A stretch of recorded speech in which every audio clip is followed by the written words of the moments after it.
राधे राधे। इस वीडियो में जानिए पूज्य गुरुजी के अनुसार कर्म का नियम और कौन से कर्म का क्या दंड विधान है। मृत्यु लोक में मनुष्य जो भी पाप या पुण्य करता है उसे उसका फल भोगना पड़ता है। हंसी मजाक में की गई छोटी मोटी गलतियां भी दंड का कारण बनती हैं। पाप और पुण्य बिना भोगे नष्ट नहीं होते।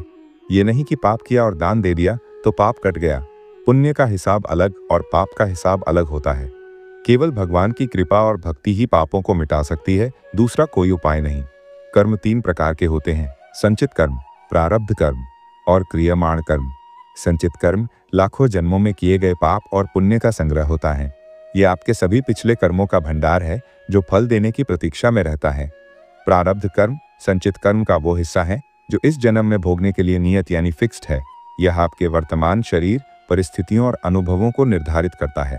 क्रियमाण कर्म इस जन्म में किए गए नए कर्म हैं जो संचित कर्म में जुड़ते हैं और भविष्य को आकार देते हैं। संचित पाप और पुण्य समय के साथ ब्याज पर ब्याज की तरह बढ़ते हैं। जैसे बीज मिट्टी और जल पाकर वृक्ष बनता है, वैसे ही पाप और पुण्य सही समय पर अंकुरित होकर नए पाप या पुण्य को जन्म देते हैं। पापी प्रवृत्ति और पाप करवाती है, जबकि पुण्य और पुण्य को प्रेरित करता है। कई जन्मों में भी संचित कर्म पूर्ण रूप से भोगे नहीं जा सकते। हर कर्म का फल उचित समय और स्थान पर मिलता है। विपत्ति आने से पहले बुद्धि भ्रष्ट हो जाती है, जो जीव को दुख की ओर ले जाती है। अगर आपने कोई छोटा पाप किया है, जैसे कटु वचन बोलना, छोटा दुख देता है, जैसे पैर में कांटा चुभना। कांटा निकालने पर दर्द समाप्त हो जाता है और पाप क्षय हो जाता है। अगर इससे थोड़ा बड़ा पाप किया है तो वो अधिक दुख देता है, जैसे पैर में लोहे की कील चुभना, जिससे लंबा कष्ट होता है। अगर आपने जघन्य गंभीर पाप किए हैं, जैसे दूसरों को जानबूझकर हानि पहुंचाना, ये भयंकर दुख देता है, जैसे दीर्घकालिक रोग, गरीबी या नरक में यातना। बिना पाप के कोई दुख नहीं होता। अधिक गर्मी लगना, अधिक ठंड लगना, सिर दर्द, आजीवन रोग, शस्त्र या अग्नि का भय और हृदय की जलन, ये सभी पिछले पापों का लक्षण है। ये अनेक जन्मों के संचित पाप होते हैं, केवल इसी जन्म के नहीं होते। प्रत्येक पाप अलग अलग प्रकार का दुख देता है, जिसकी अवधि और तीव्रता अलग होती है।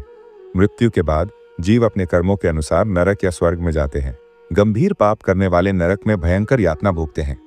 अब जाने कौन से कर्म का क्या दंड विधान है। कामुक दृष्टि।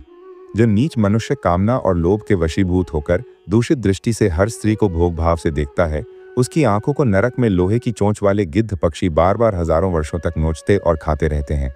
उनके पुनः नए नए नेत्र उत्पन्न हो जाते हैं और बार बार नष्ट किए जाते हैं। इस पापी को पलक झपकने तक के लिए विश्राम नहीं मिलता। महान दुख होता रहता है। हजारों वर्ष तक उसको नेत्र दर्द पीड़ा भोगनी पड़ती है और फिर जब मृत्यु लोक में जन्मता है तो नेत्र रोगी या अंधा पैदा होता है। गलत उपदेश देना। जो शास्त्र का गलत उपदेश देते हैं, शास्त्र का उल्टा व गलत अर्थ किए हैं, अपनी वासना की पूर्ति के लिए शास्त्र का गलत प्रयोग किए हैं, किसी को गलत सलाह दी है तो आप नरक जाएंगे और वहां इन पाप कर्म के फलस्वरूप आपकी जीभ बार बार छोटे छोटे हिस्से में तलवार से हजारों वर्ष तक काटी जाएंगी और फिर पुनर्जन्म में उन्हें वाणी से संबंधित कष्ट होगा। पवित्र ग्रंथों की निंदा करना।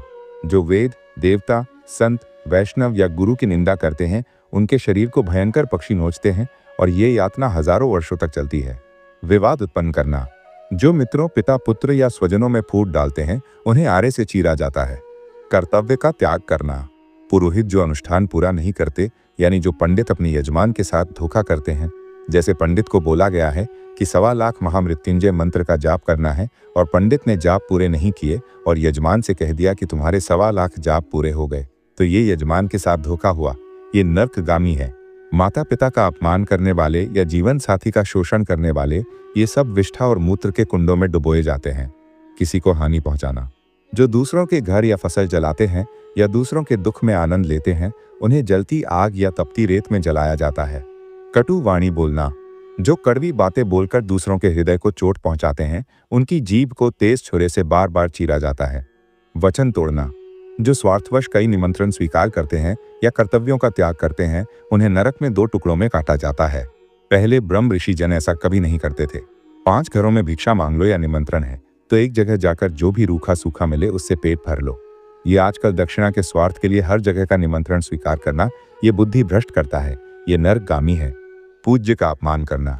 जो गुरु, माता पिता या अन्य पूज्य जनों का अनादर करता है, निंदा करता है, मारता पीटता है, उन्हें विष्ठा, मूत्र और पीप के कुंड में सिर के बल डुबोया जाता है। ये हजारों वर्षों तक चलता है। जो पुण्य कर्म करते हैं वो पुण्यात्मा स्वर्ग लोक में जाते हैं, जहां वे देवताओं के साथ निवास करते हैं। गंधर्व उनके गुण गाते हैं। जब पुण्य समाप्त हो जाता है वे कर्मानुसार मनुष्य लोक में पुनर्जन्म लेते हैं। कर्म का चक्र इतना विशाल है कि अनगिनत जन्मों में भी संचित कर्म समाप्त नहीं हो सकते, फिर भी मोक्ष संभव है। केवल भगवान की कृपा और सच्ची भक्ति कर्मों के बीज को जला सकती है, जिससे जन्म मृत्यु का चक्र टूटता है। सत्य बोलें, करुणा से व्यवहार करें और दूसरों को हानि न पहुंचाए। हर विचार, वचन और कर्म भविष्य को आकार देता है। शास्त्रों का गलत अर्थ न करें, न ही दूसरों को गलत सलाह दें। गलत उपदेश देने वाले को नरक में जीभ काटने का दंड मिलता है। ब्राह्मण पंडितजन एक स्थान पर निमंत्रण स्वीकार करें और सादगी से भोजन करें। कई स्थानों पर भोजन करना नरक का कारण बन सकता है। वेद, संत, गुरु और ईश्वरीय सिद्धांतों का सम्मान करें। उनकी निंदा भयंकर दुख देती है। अपने कर्तव्यों का पालन करें। माता पिता, जीवन साथी या पुरोहित के रूप में अपने कर्तव्यों को निष्ठा से निभाएं। लोभ और छल से बचें। विपत्ति आने से पहले बुद्धि भ्रष्ट हो जाती है, जो जीव को और पाप की ओर ले जाती है। जैसे नाविक नाव को गलत दिशा में ले जाए, वैसे ही भ्रष्ट बुद्धि विनाश की ओर ले जाती है। सावधान रहें, क्योंकि हर कर्म का हिसाब रखा जाता है। इस ज्ञान को आत्मसात करें। सजगता से जिएं, भगवान की शरण लें और शुद्धता की ओर बढ़ें। केवल भक्ति और सदाचरण से ही आप कर्म के चक्र को पार कर शाश्वत शांति प्राप्त कर सकते हैं। राधे राधे।